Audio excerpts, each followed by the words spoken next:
So, ngayon guys, nasa tindahan kami. Bumibili kami ng gin bilog. Ay, gin lapad pala. Tapos sinamahan na rin namin ng mga pampulutan. Syempre, hindi mawawala ang pulutan sa inuman. So guys, may idea na ba kayo kung ano ang gagawin namin? Syempre, sino pa ba hindi makakaalam? Sunog baga muna tayo for tonight's video. So, ayun na nga lahat yung mga ating napamili. Meron tayong gin lapad. Meron na rin tang mango, tsaka mga chichirya.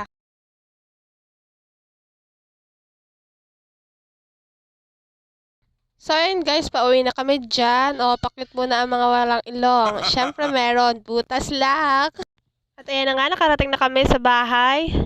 So, magsiset up muna tayo ng ating inuman.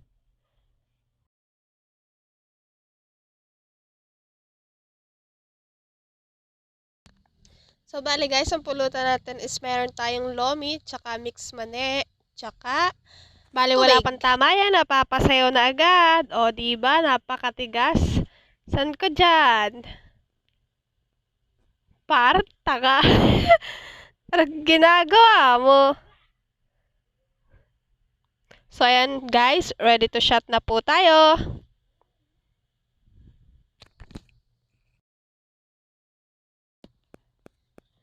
Ano gaya? May pakindat-kindat pa. Parang katagal mo namang di nakatikim ng alak at kay sabik na sabik ay. Mababa lang tagay para makadami. Unang shot, puno agad. O, yun lang guys. Salamat sa panonood.